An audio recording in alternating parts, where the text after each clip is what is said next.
Como les decía, este es un tipo de isomería que es de tipo óptico. Entonces, ¿a qué llamamos estereoisomería o cuáles serían los estereoisómeros? Eh, Son isómeros que tienen la misma fórmula molecular. Recuerden que esa es una característica particular de todos los isómeros. Tienen la misma fórmula molecular, en este caso, tienen la misma secuencia de átomos, los mismos enlaces para los átomos correspondientes y básicamente en lo que cambia, en lo que se diferencia con respecto a otros isómeros es en la ubicación espacial de los átomos, ¿sí? La ubicación en el espacio. Son los mismos átomos con los mismos enlaces, con la misma fórmula molecular y diferente ubicación espacial.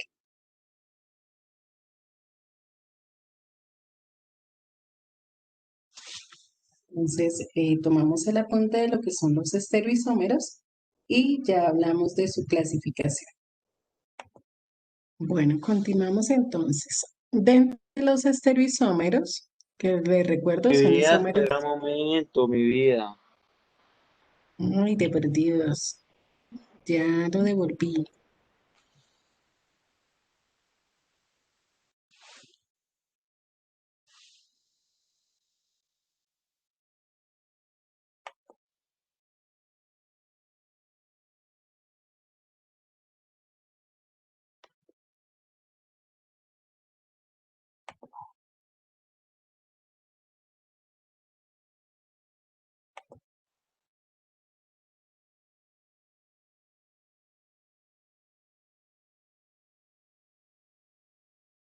Ya, hermosa.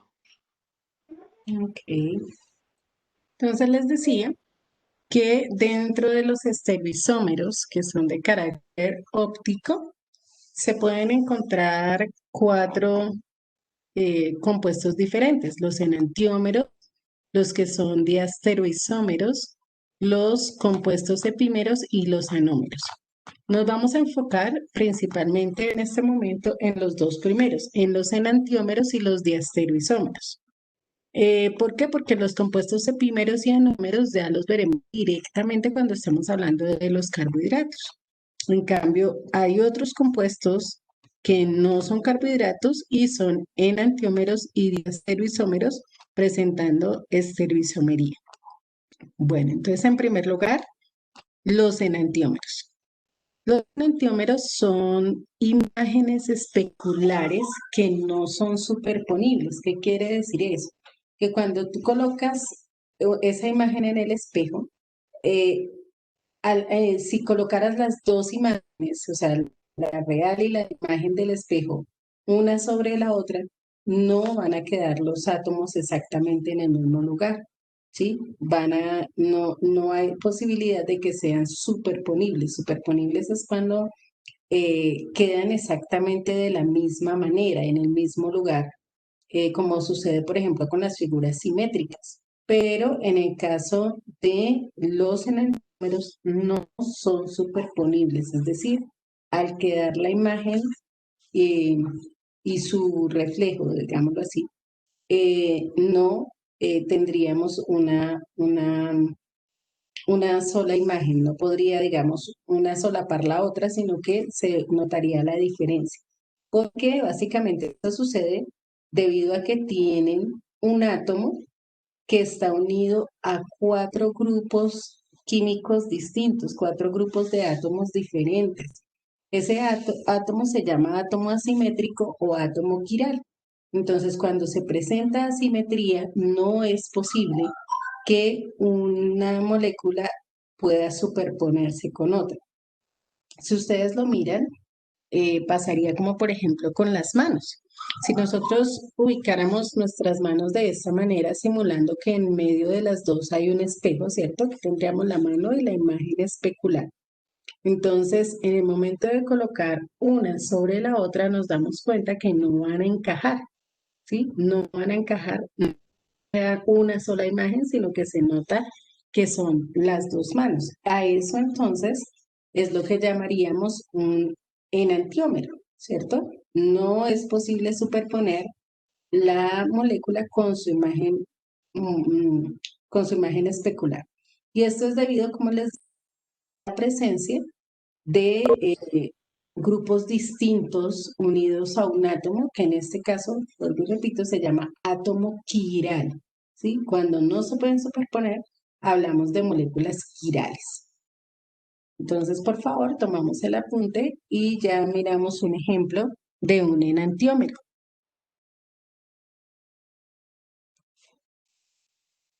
Permítanme un segundo.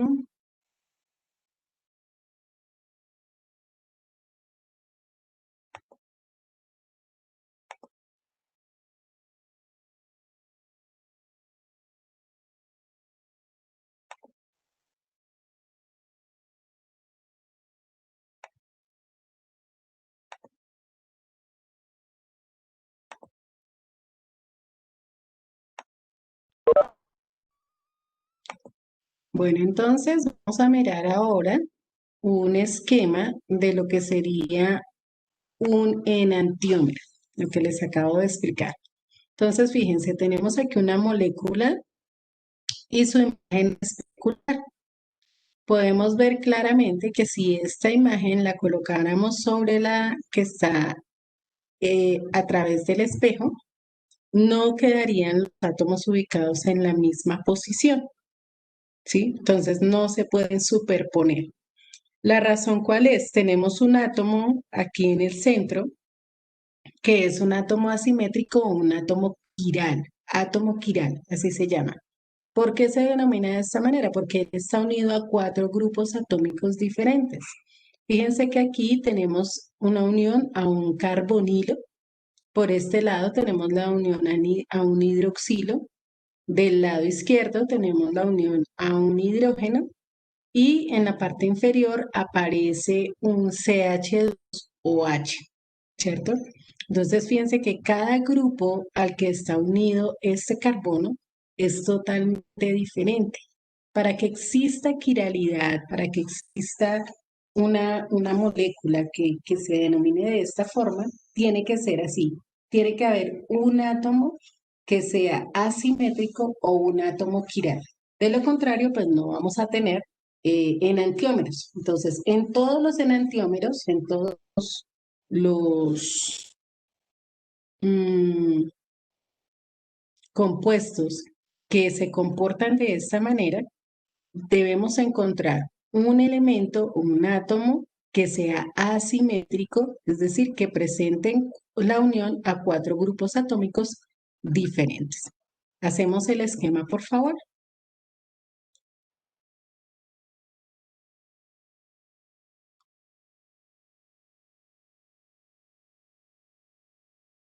Estamos. Ok, en el caso de los compuestos orgánicos, este átomo central, que es un átomo quiral o asimétrico, generalmente va a ser un carbono. Y ese carbono recibe el nombre de carbono quiral.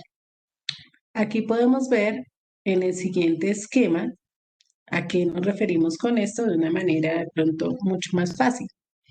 Fíjense que este carbono central tiene por un lado el grupo hidroxilo, por otro lado un metil, por otro lado un hidrógeno y por el otro lado un ácido carboxílico, un grupo carboxilo. Entonces, en todos los casos, los grupos que acompañan a ese carbono son totalmente diferentes. Los grupos o los elementos son totalmente diferentes. No encontramos dos grupos iguales. Tienen que ser todos diferentes para que el carbono se pueda llamar carbono quiral o en su defecto carbono asimétrico. Aquí del lado derecho tenemos la imagen especular, es decir, cómo se vería esta molécula al espejo y efectivamente nos damos cuenta que si colocáramos esta estructura sobre esta otra estructura, pues tendríamos que no se van a superponer, no va a quedar una sobre la otra. Entonces, efectivamente, estos dos compuestos vienen a ser enantiómeros, ¿cierto? Enantiómeros. Y eso lo hace la presencia de un carbono quiral. Entonces, tomamos este apunte, por favor.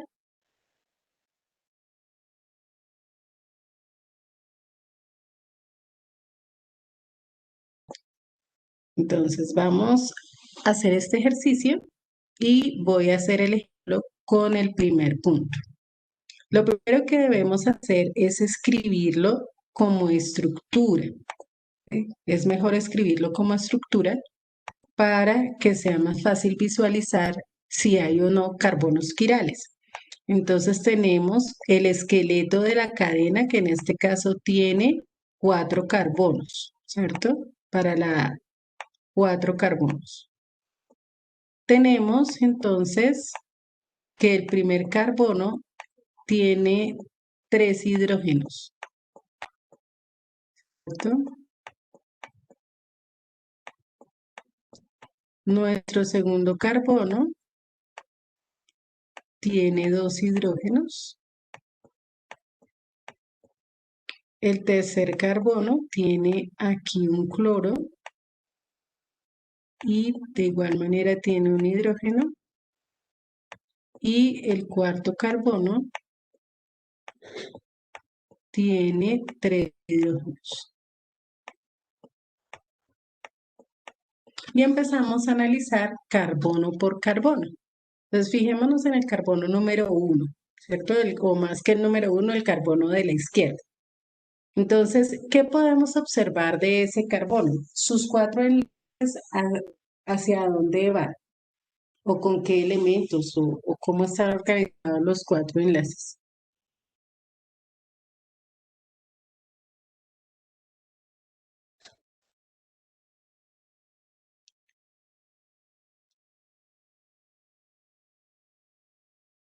A ver, chicos,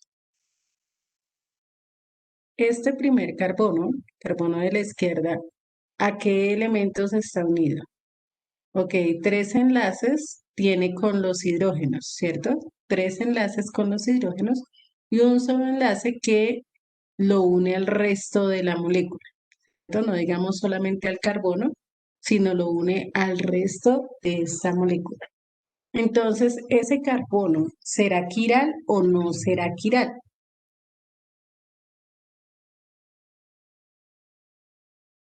¿No? No, no es quiral. ¿Por qué, Alexandra? Porque debe que ser como más central, ¿no? No, no necesariamente. ¿Por qué No. razón no es un átomo quiral? ¿Qué dijimos que era? Ok, muy bien, Marta. No son todos, pero tiene uniones con grupos o elementos iguales, ¿sí? Fíjate que 3 de sus uniones son con hidrógeno y debe tener todos diferentes para que se considere un carbono quiral. Entonces, descartado el carbono de la izquierda, porque 3 de sus uniones las tiene igual con el mismo elemento. El carbono siguiente, digamos que es el carbono número 2. ¿Ese carbono es quiral o no es quiral?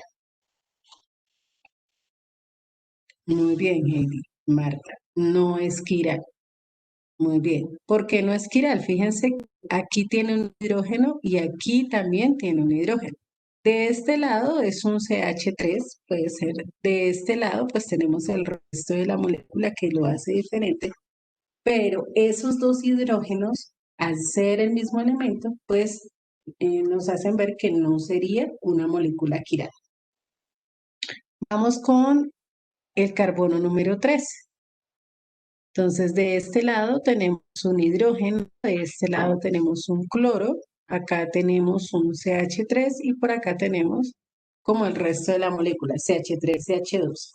¿Ese carbono es quiral o no es quiral? Muy bien, ya varios lo han dicho. Efectivamente, este sí es un carbono quiral. El carbono 3 es un carbono quiral. ¿Por qué es carbono quiral? Porque está unido a 4 grupos atómicos diferentes. Diferenciémoslos para que puedan darse cuenta. Aquí hay uno, que es este CH3, a donde estaría unido acá, por este átomo.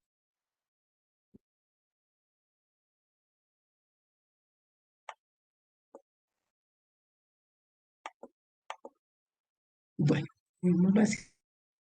Por otro lado, tenemos en la parte inferior un cloro, que sería el segundo grupo al cual se uniría. En la parte superior tenemos el hidrógeno, ¿cierto? El hidrógeno, que sería un tercer compuesto. Y en la última parte tenemos el resto de la molécula, ¿cierto? Está unido acá esto, CH2, CH3. Y todos los grupos son diferentes. Todos los grupos son diferentes. Por lo tanto, ese carbono sí es quiral. ¿Y el carbono número 4 será quiral o no? No, No, porque pasa lo mismo que con el carbono 1, ¿cierto? Está unido a 3 hidrógenos. Y los hidrógenos, pues obviamente son iguales. Entonces, eso es lo que se debe hacer para cada una de las moléculas que están ahí representadas. Determinar si es quiral o no es quiral, haciendo el análisis de cada una de las situaciones que ella presenta. Entonces, aquí simplemente lo que vamos a colocar después de hacer el análisis es decir que esta es una molécula quiral,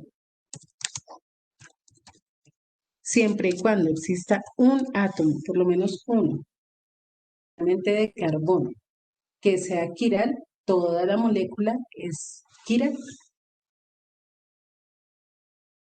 Bueno, entonces desarrollamos los otros punticos.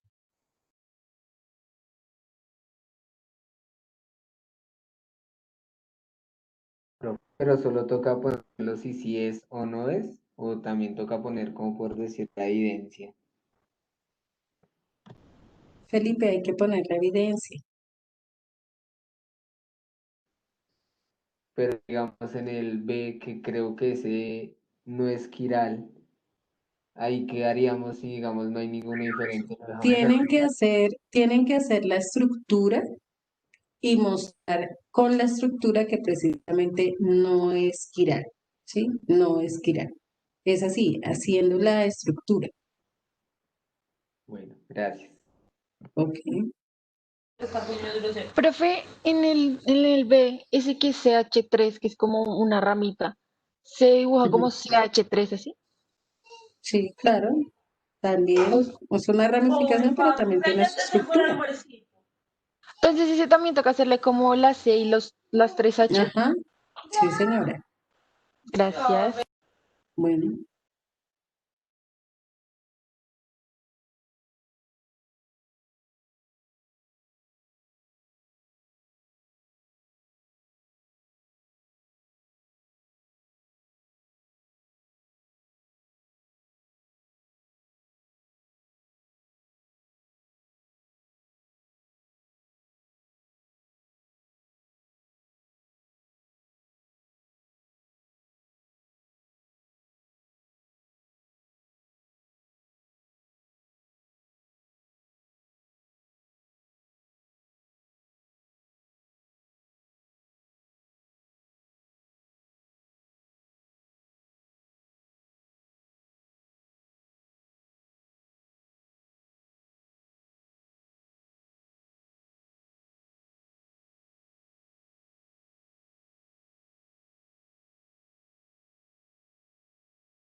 Bueno, igual por temas de tiempo, no alcanzamos ya a mirar los siguientes, que serían los estereoisómeros.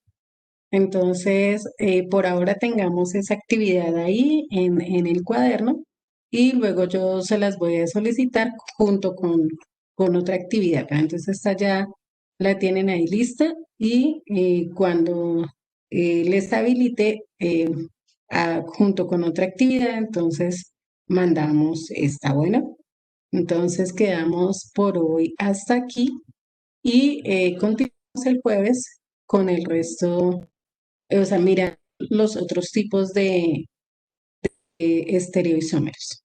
Bueno, que tengan excelente resto de tarde, chicos, que Dios los bendiga. Chao a todos.